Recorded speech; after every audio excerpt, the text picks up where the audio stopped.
ભારત સરકાર દ્વારા રખડતા શ્વાનોના પ્રશ્નના નિકાલ માટે એનિમલ ડોગ કંટ્રોલ રૂલ્સ 2023નું ગઠન કરવામાં આવ્યું હતું, જેના હેઠળ અમદાવાદ મ્યુનિસિપલ કોર્પોરેશન દ્વારા શહેરમાં રખડતા શ્વાનોની બીમારીની ફરિયાદો 108 એમ્બ્યુલન્સને મળતી હતી.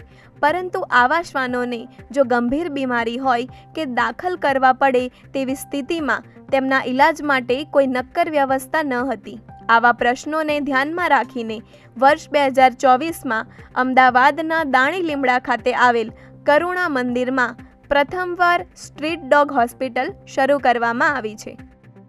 આપ સૌ જાણો છો એ પ્રમાણે તમામ જગ્યાએ જે શહેરીજનોમાં નાગરિકો બીમાર પડે છે તેને 108ની એમ્બ્યુલન્સ સેવા ઉપલબ્ધ કરાવવામાં આવે છે અને એ સેવાથી પ્રેરણા લઈ અને શહેરના મૂંગા અબૂલ જીવો જેવા કે રખડતા કૂતરા છે, બીમાર કૂતરા અને બીમાર ગાયો, આના માટેની આ એક હેલ્પલાઇન, એમ્બ્યુલન્સ સેવા અને સારવારની સુવિધા ઉપલબ્ધ કરાવવા માટે મ્યુનિસિપલ કોર્પોરેશને આ દિશામાં એક નવી પહેલ શરૂ કરી. આ શેલ્ટરનું નામ છે સીક ડોગ રેસ્ક્યુ શેલ્ટર, સીક એનિમલ રેસ્ક્યુ શેલ્ટર, જે અંતર્ગત શહેરના નાગરિકો અમદાવાદ કોર્પોરેશનની CCRS કમ્પ્લેન્ટ્સ 155-303 ઉપર આની ફરિયાદ કરે છે. જગ્યા ઉપર જઈ અને અમારી વેટરનરી ડૉક્ટરની ટીમ, દવાઓ, એમ્બ્યુલન્સ વાન સાથે એને સ્થળ ઉપર સારવાર આપે છે. કેટલાક કિસ્સાઓમાં ડોગ અથવા ગાય એમને અકસ્માતમાં એમના પગ કપાઈ ગયા હોય અથવા એમની કમર પર કોઈ ઈજા થયેલી હોય, ગંભીર ઇન્જરી હોય અને એને ઇન્ડોર પેશન્ટ તરીકે રાખી અને સારવાર કરવાની, સર્જરી કરવાની, એની પોસ્ટ કેર ટ્રીટમેન્ટ કરવાના જે કંઈ સંજોગો ઊભા થાય તેને ધ્યાનમાં રાખી એ એમ્બ્યુલન્સ વાનમાં અમારા આ સીક ડોગ શેલ્ટરમાં લાવી એની સર્જરી, તબીબી સારવાર, દેખરેખ આ સાજા કરી અને એ જગ્યા પર પરત છોડવાની કામગીરી કોર્પોરેશન કરી રહેલ છે. આ સેવાનો લાભ લઈ અને આ સેવા અમે જે ઓક્ટોબર 2024થી શરૂ કરેલી હતી અને અત્યાર સુધીમાં આવા 1200થી વધુ ડોગ્સને સાજા કરી જગ્યા ઉપર અમે પરત મૂકેલા છે અને 2000થી વધુ ડોગને જગ્યા ઉપર જ સારવાર આપેલા છે. આ સેવાને ધ્યાનમાં લઈ અને નાગરિકો પણ 155-303 પર આવી કમ્પ્લેન્ટ નોંધાવી અને બીમાર કૂતરા અને ગાયોને સારવાર અપાવવામાં એક મોટું સેવાકીય કામ કરી રહ્યા છે. હાલમાં જે બીમાર ગાયો માટેની 2 એમ્બ્યુલન્સ વાન છે અને બીમાર કૂતરાઓની સારવાર માટેની 2 એમ્બ્યુલન્સ વાન ડૉક્ટર અને ટીમ સાથે કાર્યરત છે. આ સેવા 155-303 ઉપર ફોન આવતા અમદાવાદ શહેર તથા કેટલાક સંજોગોમાં શહેરને અડીને આવેલા જે નજીકના વિસ્તારો છે રિંગ રોડની આસપાસના, તેમાં પણ આ સેવા પૂરી પાડે છે. મ્યુનિસિપલ કોર્પોરેશનના જે શહેરી વિસ્તારોમાં છે એમાં અમદાવાદ મ્યુનિસિપલ કોર્પોરેશનની આ એક અનોખી પહેલી વખત શરૂ થતી સેવાની પહેલ હશે અને આ સેવા જેમ મેં કીધું કે 108થી પ્રેરણા લઈ કે જે માણસો માટેની આ સેવા ઊભી થયેલી છે તે જ ધોરણે બીમાર પશુઓ માટેની સેવા પૂરી પાડવા માટે મ્યુનિસિપલ કોર્પોરેશને આ એક નવી પહેલ શરૂ કરેલી છે. સરકાર દ્વારા ચાલતી આ એકમાત્ર સ્ટ્રીટ ડોગ હોસ્પિટલમાં ડોગના ઓપરેશનથી લઈને તેમના ખાવા પીવા સુધીની બધી જ વ્યવસ્થા કરવામાં આવી છે.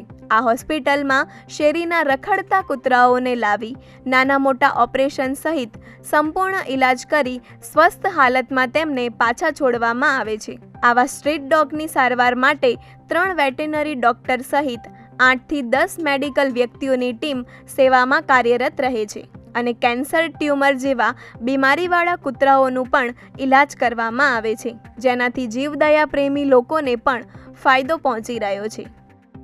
અમદાવાદ મ્યુનિસિપલ કોર્પોરેશનના CNCD વિભાગે રખડતા કૂતરાઓના રસીકરણની કામગીરી છેલ્લા 10 વર્ષથી કરી રહી છે. આપે જોયું હશે શહેરમાં મોટાભાગના કૂતરાઓના ખસીકરણની કામગીરી આપણે સફળતાપૂર્વક કરી છે.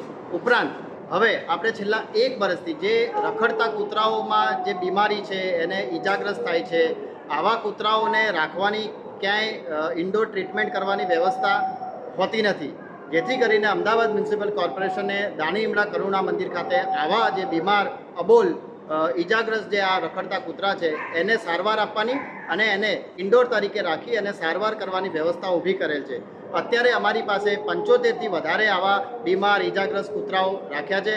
એને આપણા વેટરનરી ડૉક્ટર મારફતે જરૂરી સારવાર આપવામાં આવે છે. ઉપરાંત અમારી પાસે જરૂરી એવી ટેસ્ટ કિટ છે જેની એની બીમારી આપણને ખબર પડે અને એના બીમારી મુજબ આપણે એને જરૂરી સારવાર કરી શકીએ છીએ. કોઈ લઈ આવે તો તમે મફતમાં કરો છો આ બધું ઇલાજ? અત્યારે આ સેવા અમે નિઃશુલ્ક કરીએ છીએ અને અમારો એક હેલ્પલાઇન નંબર છે 155-303 ઉપર.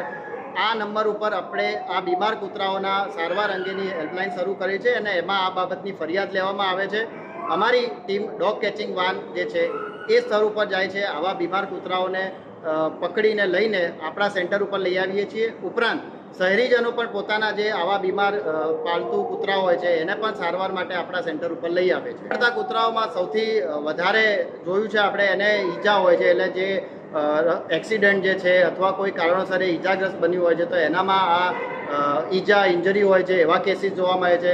ઘણા કિસ્સાઓમાં નાના બચ્ચામાં ઘણી વાયરલ બીમારીઓ હોય છે, પાર્વો વાયરસ છે, ડિસ્ટેમ્પર છે.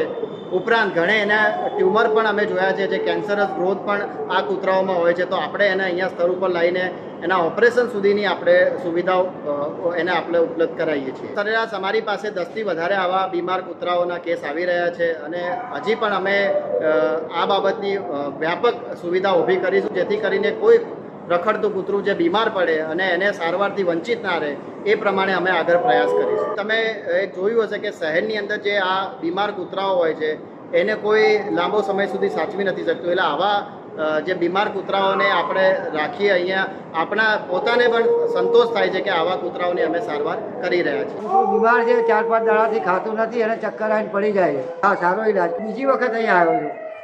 એક વખત કૂતરું પકડીને લઈ ગયેલા તો હું અહીંથી છોડાઈને રિક્ષામાં નાખીને લઈ ગયો છું. અમારા ત્યાં ઘોડાસર રાજાદેશ્વર મહાદેવ કૂતરાની ટેસ્ટ સારી થાય છે, એટલા માટે હું અહીંયા લઈને આવ્યો છું. અહીંથી સ્વસ્થ થયેલ કોઈપણ શ્વાનને ફરી કોઈ બીમારી ન ફેલાય તે માટે પણ કાળજી લેવામાં આવે છે. તો આ રીતે માણસની જેમ સ્ટ્રીટ ડોગના આરોગ્યની 24 કલાક કાળજી લેતું અનોખું કરુણા મંદિર સ્ટ્રીટ ડોગ હોસ્પિટલ આજે એક અદ્ભુત સેવા આપી રહ્યું છે. અમદાવાદથી રોશન આરાનો અહેવાલ, ETV ભારત, હૈદરાબાદ.